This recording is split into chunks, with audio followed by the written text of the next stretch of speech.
తీసుకోండి మేడం, మీరు పట్టుకోండి.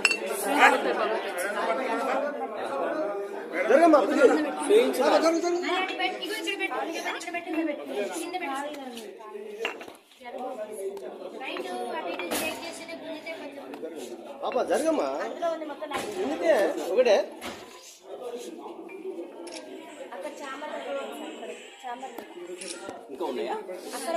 ఆల్కహాల్ చేయడానికి ఆమెకు సెల్ఫ్ కంట్రోల్ అనేది ఉండదు సార్. మేము అందరం మేజర్స్ మీ అసలు మమ్మల్ని ఎట్లా కొడతారు? సొసైటీలో అసలు కొట్టే రూలే లేదు. అసలు 5th క్లాస్ నుంచే కొట్టారు. మేము డిగ్రీ స్టూడెంట్స్ సార్. ఆల్రెడీ మాకు ఆ స్టేజ్ అయిపోయింది. మేము అందరం మేజర్స్, అందరికి ఓటు హక్కు ఉంది.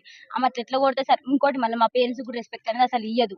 మా పేరెంట్స్ ఏం చేసి సార్ ఎట్లా పడితే అట్లా మాట్లాడతారు సార్. అసలు మా మేడంకి అసలు సెల్ఫ్ కంట్రోల్ అనేది లేదు సార్. మా మీద ఎగబడుతుంది అంటే నైట్ టైం ఆల్కహాల్ చేసాం, మా మీద ఎగబడి మమ్మల్ని ఏమైనా చేస్తే మా పేరెంట్స్ సార్ ఆ బాధ. మా పేరెంట్స్ తో కూడా కరెక్ట్ గా మాట్లాడారు సార్. అసలు మాకు కరెక్ట్ గా కమ్యూనికేషన్ అనేది ఉండదు సార్. మీరు ఆల్కహాల్ ఏసీటీ మేడం ఆమెకు బాగా సపోర్ట్ సార్. మేము నైటే పట్టుకున్నాం, అందుకనే ఇంత దాకా రావాల్సి వచ్చింది సార్. డిమాండ్స్ ఏందమ్మా? మాకు మెయిన్ మా ప్రిన్సిపల్ మేడం వద్దు, ఏసీటీ మేడం కూడా సస్పెండ్ చేయాలి అంతే. మాకు ప్రిన్సిపల్ మేడం అవి ఉన్నాయి కూడా, దొరికినాయి బీర్ బాటిల్స్. రూమ్ సీల్ చేసినాం సార్ మేము. నిన్న నైట్ అసలు పడుకోలేదు సార్. ఏం జరుగుతుందో అని చాలా భయంతో అసలు పడుకోలేదు. ఎవరు క్యాంపస్ మొత్తం ఒక్కరు కూడా పడుకోలేదు. అందరం భయపడుతున్నాం సార్. నెక్స్ట్ ఏం జరుగుతుందో అని వాళ్ళ కొడుకు వచ్చి ఇక్కడ ఉన్నాడు సార్.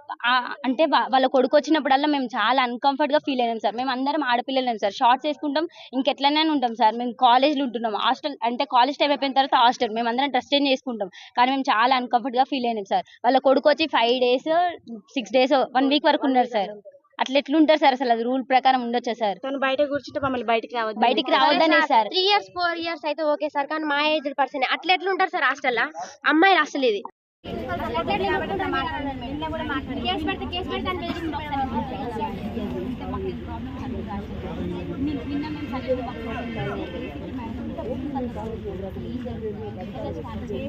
చాలా మంది రాశారు మేడం, చాలా